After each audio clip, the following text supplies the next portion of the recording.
Jadi waktu itu di Indonesia kita adalah brand lokal pertama yang bikin kolaborasi sama KOL itu back then di 2017.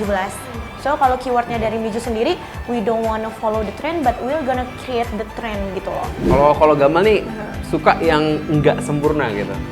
Jadi kita nggak mau yang terlalu, misalnya ada gaya yang cowok terlalu sempurna, kita nggak masuk gitu. Tapi kamu sempurna loh kelihatannya.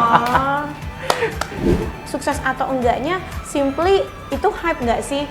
Dan cara ngukur yang paling gampang itu kita nggak usah pakai alat yang mahal-mahal. Coba deh, mungkin teman lama kita tiba-tiba ngomong, Gamal lu kemarin ada collab ya sama brand cewek, kok lu ada? Nah itu tuh sebenarnya udah salah satu indikator sukses menurut aku. Gue juga kalau misalnya gue ngelakuin suatu activity di online dan tiba-tiba gue lihat Instagram Gamal nih, teman-teman gue nambah banyak yang follow, itu menurut gue udah sukses sih. Sih.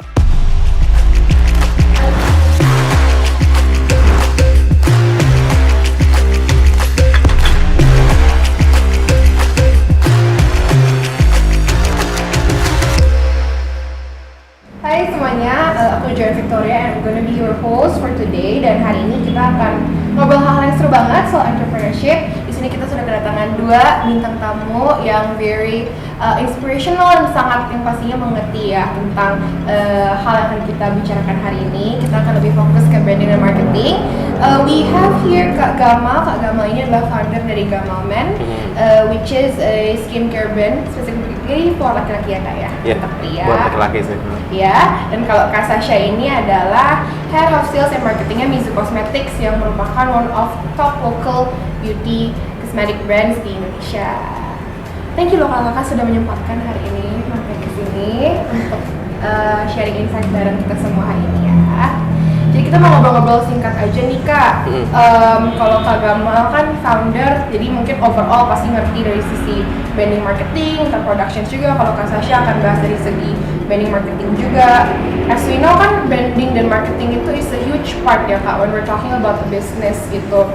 Gimana kalian mempresent your value, gimana customer perceive juga gitu kan. Nah kalau menurut kakak sendiri nih, seberapa penting branding dan marketing itu in how you run your business, dan value apa sih gitu? Mungkin bisa ceritain sedikit juga value apa sih yang mau Gamal ceritakan melalui brandnya, dan kalau Kak Sasha mungkin dari Mizu. Mungkin Saya duluan. boleh? Oh, ladies first ya? Boleh. Oke, sip. Kita ngomongin tentang branding dan marketing. Simply kalau aku suka lebih ke kayak ngejelasin sedikit aja. Mungkin buat yang belum tahu, untuk simpelnya branding itu adalah who we are, kita tuh siapa. Sedangkan marketing itu adalah how we perceive ourselves. Jadi kita pertama-tama branding itu adalah semua activity yang menjelaskan bagaimana apa yang udah ada di dalam diri kita. Sedangkan marketing adalah hal-hal yang lain dilakukan untuk mengemphasize dari branding itu sendiri. Kalau dari Gamal gimana? Ya sebenarnya kurang lebih mirip sih, emang begitu kan branding marketing kan. Cuman tadi juga nanya value apa ya yang dibawa sama kalau Gamal Men tuh sebenarnya value yang dibawa adalah, gue selalu bilang di YouTube gue atau di Instagram bahwa kita tuh harus maksimalin potensi kita, naikin poin kita, dan itu dengan cara salah satunya ya dengan self love, self care, menggunakan skincare. Salah satunya itu sih value yang dibawa sih. Itu juga kenapa namanya Gamal itu ganteng maksimal artinya kan. It's deep. Bukan ganteng seganteng David Beckham, tapi ganteng seganteng ownernya mungkin. Ya mungkin, tapi ganteng seganteng lo bisa ganteng gitu loh. Tergantung masing-masing. The best version of you ya, basically ya. Yeps. Oke. Next question ya Kak ya. These days kan dengan banyaknya brand bermunculan, terus kita dimudahkan dengan banyak platform, salah satunya juga social media, banyak campaign marketing maupun branding dengan jenis ide macam-macam nih. Ada yang gimmick, ada yang lucu dan bikin sensasi, and so on. Nah, what do you think of that gitu untuk Gamal Men dan juga Mizu? Dan gimana kalian portray hal itu sih dengan strategi kalian gitu? Atau kalian ngikut? Atau kalian stick to your value atau gimana? Kalau dari Gamal sih menurut gua ya sebenarnya fine-fine aja ya, tergantung pilihan lo mau riding the waves atau lo misalnya mau tetap idealis or gimana. Tapi kalau dari Gamal sendiri, apapun nggak masalah, yang penting itu tetap inline sama branding kita sih. Ya kalau gaya kita ya Gamal misalnya A, ya Gamal akan berusaha sebagaimana mungkin untuk tetap A gitu, dalam arti gayanya ya supaya apa, supaya kalau kita bikin sesuatu ya orang akan ngeh kalau itu tuh emang kita gitu. Jadi emang kita nggak mau yang terlalu tiba-tiba bikin yang yang value-nya A tiba-tiba jadi berubah jauh guys. Entah takutnya orang jadi kayak nggak bisa ngeh apa sih gayanya Gamal gitu loh. Kalau kemarin ada brand teman gue gitu, Prep Studio. Dia bikin relaunching brandnya itu di Bintaro, sewa billboard, dan itu benar-benar viral banget. Ya akhirnya banyak juga yang ngikutin mereka, dan menurut gue itu nggak ada masalah juga sih. Tapi kalau Gamal ya lebih ke nyari yang sesuai sama gayanya gitu. Gaya apa tuh Kak? Kalau Gamal nih suka yang nggak sempurna gitu. Oke. Jadi kita nggak mau yang terlalu, misalnya ada gaya yang cowok terlalu sempurna, kita nggak masuk gitu. Tapi kamu sempurna loh kelihatan. Kita pengen yang lebih lucu-lucuan, float, gimana nggak yang bener-bener kayak keren banget tuh, kita nggak gitu. Jadi relatability itu mungkin yang dikejar. Yang dan orang juga bisa, oh ini gue bisa jadi kayak dia loh, kayak lebih relate lah. Kalau terlalu ganteng, misalnya kita pakai David Beckham, kan nggak mungkin relate gitu karena terlalu jauh kan gitu. Oke, kalau Mizu nih kalau aku perhatiin tuh kampanye selalu unik-unik dan lucu-lucu gitu Kak. Kadang juga kasih informatif, kadang throwback gitu, kayak kemarin jajanan masa kecil. Itu konsepnya gimana nih Kak kalau Mizu nih? Oke, kalau dari Mizu sendiri, kita itu riding the waves itu penting, tapi somehow karena kita di dekoratif yang intinya loyalty customer-nya itu sangat dipertanyakan, karena kan dekoratif tuh kayak kita pengen yang baru, kita pengen selalu coba yang baru. Mizu selalu poinnya adalah kita harus jadi yang pertama Jo. Jadi waktu itu di Indonesia kita adalah brand lokal pertama yang bikin kolaborasi sama KOL itu back then di 2017. So kalau keywordnya dari Mizu sendiri, we don't wanna follow the trend, but we're gonna create the trend gitu loh. First mover ya? Ya. Oke. Yeah, I think it's really important tadi dari Kak Gamal to stick to your identity gitu, jadi orang tahu itu kita. Tapi dari Kak Sasha mungkin lebih versatile untuk capturing the moments gitu ya, seizing the moments gitu. Oke. Nah sekarang aku akan ngobrol-ngobrol lebih dalam lagi nih satu-satu. Mungkin aku akan ke Kak Gamal dulu. Kak Gamal boleh dong ceritain secara singkat about Gamal Men. What kind of product or services that you offer gitu, your value, your consumers gitu. Sebenarnya simpelnya kalau mau ngerti Gamal the easiest way adalah Gamal itu sosialnya cowok. Jadi kayak kita nyediain produk-produk dari berbagai macam brand untuk cowok-cowok. Bedanya kita nggak jual semuanya, tapi kita curated. Jadi karena based on surveinya, cowok-cowok itu pengen untuk merawat dirinya, tapi dia nggak tahu di mana mulainya. Kalau kita kasih yang terlalu banyak, Gamal berpikir bahwa ya akan susah buat customer untuk pilih yang mana produknya. So kita akhirnya pilihin yang mana-mana aja supaya kalau mereka masuk ke site kita ya mereka akan lebih gampang untuk nentuin yang mana sesuai kebutuhan kulit mereka gitu sih. Oke. Nah, jadi key-nya mungkin di-curated gitu ya kayak, dan mungkin kalian pasti juga akan lebih mengedukasi atau ngasih informasi juga ya kalau especially when it comes to skincare gitu, about ingredients, about how to use and so on. Oke, nah next questions nih Kak Gamal. Aku setuju banget these days semua orang cowok maupun cewek sangat melek mengenai skincare gitu ya. And I think skincare is a genderless product gitu loh. Everyone can use skincare karena kan cowok pun punya kulit gitu ya. Cuma concernnya aja berbeda. Nah, with so many maupun local atau international skincare brands, how do you compete gitu in the market gitu? Value apa atau mungkin service apa yang kakak jadiin itu tuh kayak winning pointnya kalian gitu? Jadi kalau kita kan pertama kita kurasi kan, kedua kita juga megang beberapa brand dari India sebagai sole distributor. So brand India yang dibawa sama Gamal pertama kali tahun kemarin namanya Ustra, itu merupakan brand India pertama yang ada di Indonesia dan untuk cowok ya. Jadi kita bakalan bawa juga brand-brand lain dari India ke depannya ke Indonesia beberapa, dan kita akan bring di Indian Wave lah. Kalau kemarin cewek-cewek itu ada Korean Wave, kalau cowok-cowok entah dari Gamal ya akan berusaha Indian Wave ini. Oke. Kenapa tuh Kak? Apa karena cowok-cowok India mungkin bewokan macho manly atau gimana? Enggak sih, jadi lebih kayak gini. India itu udah mulai rame industri skincare sejak tahun 2010. So mereka lebih advance dibanding kita. Di mana cowok itu kan baru rame sebenarnya di Indonesia ini 2018. So mereka dari lini produknya pun udah bener-bener lebih advance dan harganya pun murah banget. Jadi emang ada 2 poin, lebih advance dan juga lebih murah. Jadi itu sih yang menarik nih. Nah, tadi kita sempat ngomong tuh Kak about Gamal staying in line to your value. Pertanyaan aku adalah seberapa penting sih Kak untuk Kakak build and communicate the same value itu tuh untuk your consumers? Ya, kalau di platform Gamal, di YouTube, entah di TikTok or dimanapun, kita selalu bilang bahwa ya naikin potensi lo dari berapapun nilai lo, naikin nilai lo lah intinya. Itu value yang dibawa. Gamal pengen bikin orang kalau misalnya mereka merawat diri, itu bukan cuma sekedar untuk bikin muka lo glowing aja, tapi juga itu buat naikin potensi diri lo in semua part kerjaan, karir, semuanya. Intinya dengan lo ngerawat diri, lo bakal feel good, dan itu bakalan ke semua bagian hidup lo sih. Betul. Oke, nah another question nih Kak. Nah sebenarnya dari yang value yang Kakak berikan tadi seperti itu, misalnya involving real people, yang flawed, yang gitu, yang relatable itu juga menentukan audience kalian nggak sih, tipe consumer apa gitu? Ya kalau so far ini masih lebih ke Gen Z sih yang lebih banyak dominan, tapi ya kita kan juga pengen tap in ke millennials juga pastinya gitu. Nah, menurut Kak Sasha sendiri gimana nih tadi penjelasan Kak Gamal? Mungkin bisa dijelasin dulu ya, karena kan meskipun kalian health and beauty, tapi bisnis modelnya masih lumayan berbeda nih gitu. Benar.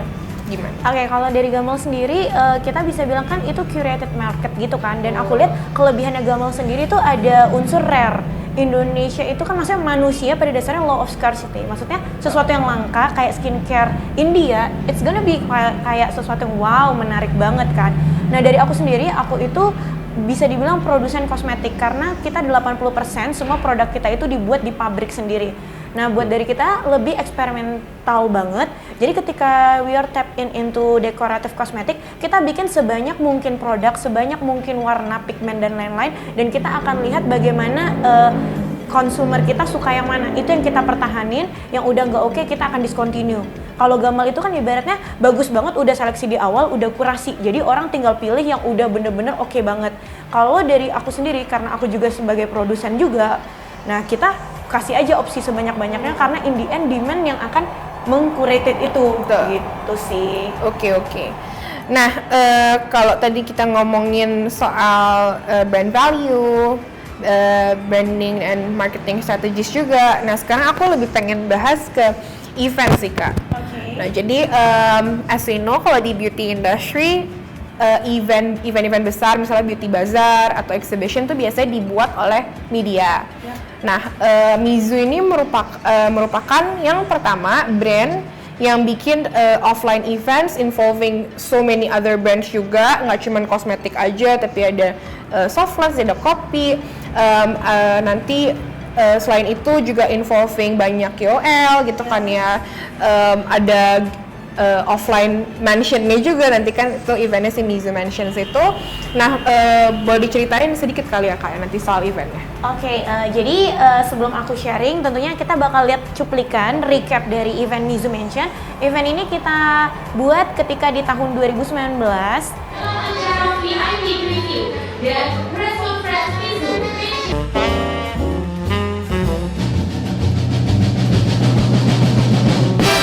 Aku mau info, waktu itu kita bikin eventnya cukup gede dalam rangka ulang tahun Mizu yang ke-7. In total ada 7 brand.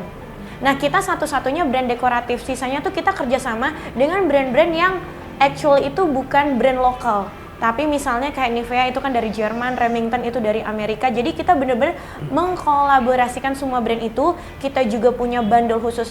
Alasannya apa sih Jo? Pertama kita pengen jadi yang pertama. Karena Mizu itu punya needs, we need to be the first. We need to create the trend. And the second one, kita ingin kasih tahu bahwa brand lokal Mizu itu, tapi kita diakui loh, yang mau collab sama kita, yang participate itu semuanya brand-brand internasional yang namanya udah gede banget. Bahkan kita bisa dibilang sebagai salah satu brand pertama yang kita tuh collab-nya agak nyeleneh, kita bikin face palette sama Kongguan. Kongguan itu kan terkenal banget kalau digital, ada meme-nya gitu kan, papanya yang mana, papa nggak pulang, dan kita yang bikin campaign hashtag Mizu cari papa. Dan itu bener-bener sold out banget, dan semua orang tuh jadi excited. Jadi itu sih kalau bisa dibilang betapa pentingnya untuk collab untuk brand yang seperti Mizu. Untuk di tengah banyaknya yang orang bikin brand-brand dekoratif, kita harus menjadi yang paling unik menurut aku dan menjadi pionir. That's why kita bikin event gede itu yang kayak Jo bilang, itu kan yang biasa bikin media. No, that's why because nggak ada yang pernah bikin, kita harus jadi pertama yang bikin. Aku setuju banget karena industri kosmetik sekarang lokal udah mulai jenuh, udah mulai banyak gitu, banyak playernya. I mean compared to misalnya 5 years ago, kita growth-nya cepet banget kan ya, dan perlu nih konsumen dikasih yang fresh. To keep them fresh, karena kalau when we're talking betul about dekoratif itu switching cost-nya kan rendah ya, jadi orang cepet gitu ganti gitu. Maksudnya jarang banget ya nggak sih, gak mau misalnya kalau orang pakai sabun cuci muka mungkin bisa nih nggak cocok gitu. Kayaknya kalau lipstick hampir jarang yang tiba-tiba langsung gimana. Jadi loyalty di dekoratif itu agak lebih susah untuk di retain. Jadi yang harus kita lakukan adalah bikin sesuatu yang fresh. Because sometimes people never buy our product, but they buy the stories, they buy the branding gitu loh. It's not the product itself gitu loh. True. Itulah added value-nya gitu kan di bisnis ini. Nah, Kak, aku mau tahu dong basic idenya nih kenapa Mizu Mansion dan gimana Kakak nih menentukan konsep atau si campaign eventnya ini yang bikin kenapa gitu Mizu Mansion? How do you came to that gitu? Pertama-tama dari segi nama kan aku suka berulang tuh Mizu Mansion kan, itu kayak double M pertama. Kedua, mansion itu kayak sesuatu yang grande kan, dan di dalam mansion itu ada banyak ruangan banget. Jadi setiap partner aku itu mendapatkan ruangan yang dimana tiap ruangan itu semua orang bisa foto-foto, karena basically itu kita mau bikin relevan. Orang Indonesia itu suka banget foto-foto.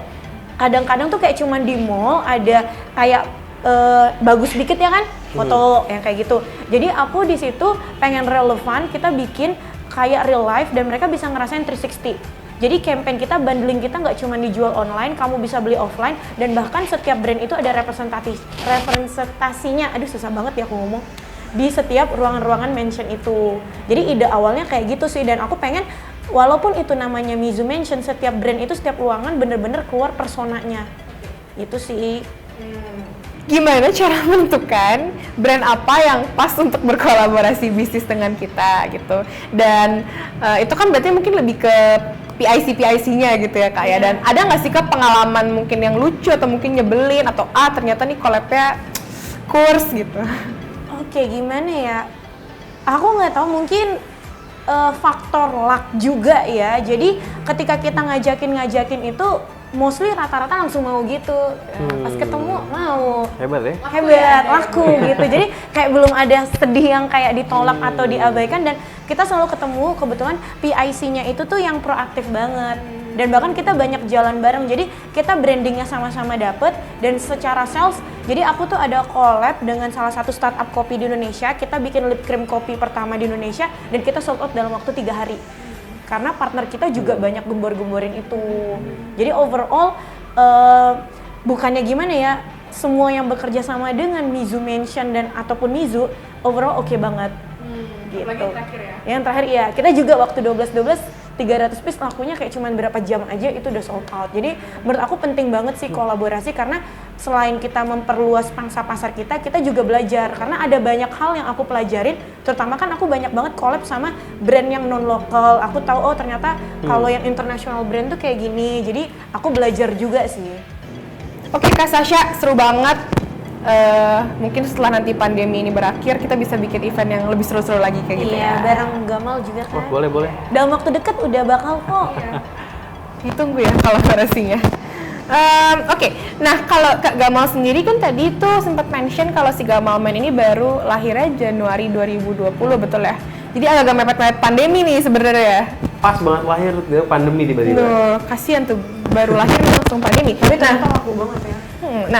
Ada nggak Kak cerita mungkin tentang event, mungkin lebih ke online atau mungkin offline event juga dari Kalau Kak? kita kebetulan baru setahun kan, jadi emang pandemi juga belum ada event apapun sih. Kalau offline belum ada sih. Paling online activation. Kalau online activation ya pasti ada online sih. Nah ini for both of you gitu, gimana sih cara menilai kalau event itu sukses? Karena as we know, when we're talking about KPIs, it's not always about sales, karena ada juga kolateral lain, awareness, people know more about your brand gitu-gitu. Gimana Kak, indikator apa nih menandakan event itu sukses gitu? Mungkin kalau event bisa nanya langsung ke bahasa saya yang lebih ratu event ya gitu. Selain quantifier, Amin kalau kita ngomongin sales kan udah pasti sukses gitu, salesnya sekian. Gimana? Gila, gak ganteng maksimal ya, ngeles maksimal. Bagus. Oke, overall, jadi gini, tergantung event itu ada yang tactical, ada yang strategical. Kita ngomongin kalau tactical pasti kita maunya uang dong yang terukur. Misalnya kalau giveaway berapa followers dan lain-lain. Jadi untuk jawaban pertanyaan ini, untuk kita ambil contoh mungkin dari Mizu sama Gamal, sukses atau enggaknya, simply itu hype nggak sih? Dan cara ngukur yang paling gampang itu kita nggak usah pakai alat yang mahal-mahal. Coba deh, mungkin teman lama kita tiba-tiba ngomong, Gamal lu kemarin ada collab ya sama brand cewek, kok lu ada? Nah itu tuh sebenarnya udah salah satu indikator sukses menurut aku. Karena ketika orang yang sebenarnya tidak menjadi target market kita mengetahui tentang event itu udah part of sukses sih. Iya sih, gue juga nambahin sedikit ya. Gue juga kalau misalnya gue ngelakuin suatu activity di online dan tiba-tiba gue lihat Instagram Gamal nih, teman-teman gue nambah banyak yang follow, itu menurut gue udah sukses sih. Sih. Gimana nih Kak Sasha cara menentukan kalau event itu adalah tools yang tepat untuk marketingin satu campaign tertentu gitu? Gini, jadi kalau kita ngomongin event, sebenarnya event itu untuk mengencangkan aja sih. Jadi kalau aku sendiri aim-nya adalah pengen bikin sesuatu itu 360. Emang sekarang zaman serba digital, cuman untuk membangun kedekatan, trustworthy dan lain-lain, dan kadang-kadang kalau dekoratif itu beda loh swatches dengan dipakai. Jadi experience itu sangat penting. Jadi untuk brand dekoratif sendiri, event itu tetap sesuatu yang sangat penting karena setuju. Mau lihat foto pasti geser kan warna gitu sih. Appearance, iya, presence-nya di consumer. Iya, dan kadang kita cewek suka nanya kan, nggak puas gitu kayak baca description nanya lagi. Iya. Nah, ini ke Kak Gamal ya sekarang. Kak Gamal ini kan merupakan part-time influencer ternama ya. Iya. Selebgram. Belum kali YouTuber, Iya. content creator. Nah, pernah diundang ke event nggak Kak? Dan ceritain dong pengalamannya, mungkin yang berkesan aja. Waktu itu gue pernah jadi speaker buat acara Unpad gitulah tentang ya bisnis milenial gitulah ya. Ya menyenangkan karena itu pertama kali gue sharing tentang bisnis sebenarnya, karena sebelumnya karena gue dikenal di YouTube bukan sebagai entrepreneur kan, gue dikenal di YouTube lebih sebagai kayak cowok skincarean gitu. Oh, cowok ganteng aja gitu ya? Ya. Jadi oke. itu menyenangkan karena akhirnya gue bisa loh ngomongin sebagai entrepreneur pertama kali bareng mereka gitu. Iya. Tapi Kak Gamal is actually very interesting loh about what you do. Selain punya skincare platform itu Gamal Men as a business owner, kakak juga ada medianya gitu kan, tadi si YouTube channelnya itu to educate and to give informations. Kalau dari aku sendiri pegang cosmetic brand juga, kita juga mulai ini ya Kak Sasha, kemarin collaborations kita bukan cuman kasih hard selling produk aja, tapi kita kasih sesuatu yang engaging ke consumers gitu ya Kak Sasha. Jadi nggak bener-bener mutlak jualan banget gitu ya Kak. I think karena sekarang juga consumer needs-nya juga semakin banyak gitu, mereka tidak dipuaskan gitu ya, tadi sempat di-mention juga berapa banyak sih orang yang kalau beli produk sesuatu yang added value tinggi seperti kosmetik ini karena produknya, tapi beli biasa karena story-nya, betul nggak Kak Sasha? Oke, thank you so much Kak Gamal dan Kak Sasha for a very insightful sharing today, senang banget. Nah sekarang kita akan move ke sesi Q&A dari Sobat Kipak. Oke, pertanyaannya sudah ada nih ya, pertanyaan pertama. Nah, to both of you, tapi mungkin aku mau ke Kak Gamal dulu karena Kak Gamal juga founder ya. Untuk teman-teman yang baru banget nih mulai as an entrepreneur atau mereka mau bikin brand, mulai bisnis, sales sama branding itu mana yang lebih penting, mana yang duluan? Karena banyak kan Kak orang yang misalnya udah punya produk mereka tapi nggak tahu sebenarnya value gue apa, namanya apa gitu. Tapi misalnya gue pengen jualan gitu, gel cowok, tapi dia belum punya value, atau bikin value dulu gitu, baru gitu ya. Atau harus inline gimana? Menurut kakak gimana? Ya kalau menurut gue sebenarnya pasti kalau kita mau sell something ke masyarakat pasti harus ada value added-nya gitu loh. Jadi emang ini tuh kayak apa ya? Ini tuh kayak sama-sama dibutuhin dan emang nggak bisa pilih gitu loh. Kayak telur sama ayam ya? Kayak telur sama ayam, kita nggak tahu mana yang harus duluan ya. Tapi ya pasti apapun itu pasti ada value-nya lah. Masalahnya kuat atau enggak gitu. Ya sales adalah gimana nanti kita marketing kita berhasil apa enggak, ya jadilah salesnya kan. Nah pengalaman gue sebelum Gamal Men, gue udah bikin brand dulu di tahun 2015 namanya Mr. Brewok. Itu tentang penumbuh brewok itulah. Oke. Karena dulu itu kebetulan masih kuliah, masih serabutan lah ya, dalam arti ya nggak ada modal dan pengetahuan juga kan untuk gimana bikin marketing yang benar or gimana ya. Akhirnya gue lakukan ya sebisa gue dulu gitu. Baru sampai nanti begitu udah punya resource yang cukup ya akhirnya baru dibenerin. So menurut gue yang mana yang duluan, ya dua-duanya, cuman jangan terlalu mikir harus sempurna, jalanin dulu aja sih. Begitu sekarang udah ke Gamal Men ya udah lebih matang sebagai orang juga ya, akhirnya lebih rapih dan lebih tertata gitu. Brandingnya lebih kelihatan lah dibanding sebelumnya, tapi ya gue rasa apapun itu jalan bareng sih. Tapi mungkin dulu awalnya struggling juga nggak Kak? Untuk finding the identity gitu-gitu, mungkin pas awal? Jadi pasti berubah-ubah terus sih, nggak se-organize sekarang gitu. Jadi kalau kadang-kadang pertanyaan Kak, tapi aku takut gini ya, kalau nggak dicoba ya nggak akan bisa overcome, bener nggak? Sama kayak kata tadi Mbak Sasha kan, tadi kita lempar barang ke konsumen kan, yang nggak bagus ada discontinue, ya itu menurut gue lebih better 1000 kali dibanding kita mikir terus mana yang terbaik. Tapi nggak jalan-jalan. Tapi nggak jalan-jalan gitu. Iya, you'll never know, betul. Kalau dari Kak Sasha gimana? Kalau aku sih simply gimana ya? Aku akan mikirin cash flow dulu. Jadi aku ada tipikal orang yang menyarankan kalian jualan aja dulu, cari dulu profitnya, karena nanti semua akan indah kalau ada dananya. Betul. Dan akan kebentuk sendiri gitu ya Kak ya. Oke, next question Kak. Nah, ini lebih ke hitung-hitungan sih. Jadi basically cara pricing itu gimana? Dan dari pricing, kalau kita ngomongin pricing kan HET gitu atau harga tertingginya, pasti kalian udah masukin misalnya diskon atau nanti kalian mau bikin campaign promotion atau kalian nanti mau marketing campaign di situ. Perhitungannya gimana? Mungkin secara general aja, nggak usah spesifik. Dari Kak Gamal dan juga Kak Sasha. Cara pricing ya?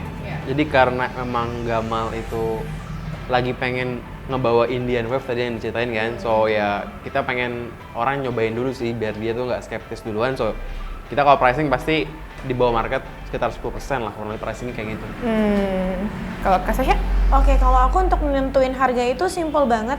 Untuk tips ya, jadi kalian harus tahu dulu bisnis modelnya kalian, apakah kalian akan jual direct langsung ke customer atau nanti ada kayak sistem distributor atau reseller, karena itu mempengaruhi. Semakin banyak kalian ngebuang margin, berarti semakin gede nih harus digedein angkanya.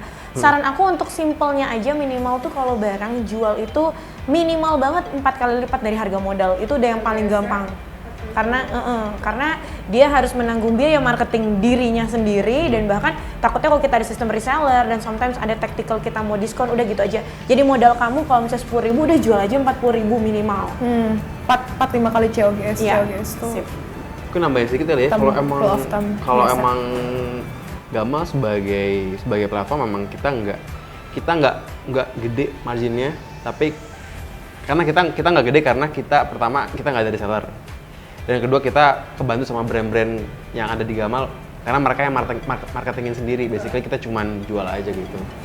Beda bisnis model tadi kan. Oke. Nah Kak, ini juga nih pertanyaan yang ditanyain sama banyak orang juga nih Kak. Gimana sih kalau kita mau mulai awal banget nih dapat sales itu dari mana gitu? Kalau dari aku ini sebenarnya ya menurutku yang paling gampang adalah biasanya sih pasti orang terdekat kita akan beli, atau kalau enggak biasanya kita give away dulu, kasih sampel dulu, nanti tiba-tiba demand-nya akan datang, tuh lu jual ya, gue mau dong, biasa sih kayak gitu sih. Kalau dari gue mungkin pastiin dulu sih emang kalau barang yang lo jual ini benar-benar dibutuhin masyarakat juga gitu. Jadi ya kalau emang udah dibutuhin masyarakat dan emang berangkat dari masalah, pasti ada aja sih yang langsung mau beli gitu. Answering the needs ya basically kayak gitu. Oke. Pertanyaan terakhir. Yang tadi referring to the answer dari Kak Gamal, gimana cara kita tahu nih produk ini menjawab kebutuhan masyarakat? Berarti kan harus research dulu kan. Mau jualan produknya tuh ini nih kayaknya nih. Ya kan misalnya aku pengen bikin skincare atau aku pengen bikin apa gitu. Misalnya kalau dari Kakak, aku keluarin produk ini nih. Gimana gitu cara taunya gimana? Kalau dari Gamal yang pasti bisnis itu kan harus solve some problem kan. So jadi kita berangkat dari masalah apa, dan kebetulan kalau gua sendiri dari brand yang selama ini memang gua build ya semua berangkat dari masalah diri gua pribadi dulu sih. Jadi baru dimulai ke orang-orang gitu.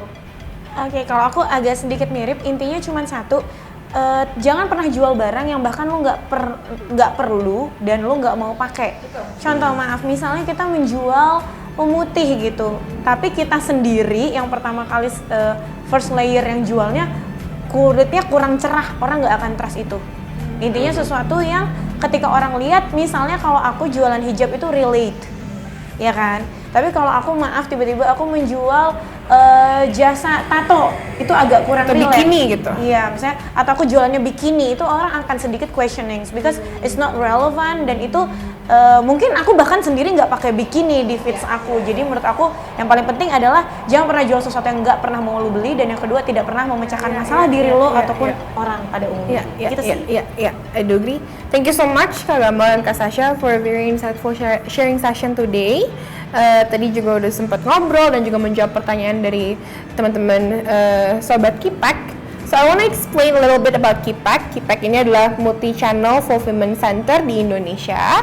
Untuk kalian yang punya bisnis online dan butuh penyewaan gudang, inventory, packing, dan pengiriman, kalian bisa langsung klik link website di description di bawah ini, dan kalian juga bisa tanya-tanya detail tentang service apa aja yang bisa Kipak kasih untuk kalian lewat WhatsApp atau email yang kontaknya juga ada di description ya. Thank you so much once again, Kakak, for coming. For you guys, Sobat Kipak, we have more videos coming up, so make sure you stay tuned and don't forget to subscribe, like, and also comment this video.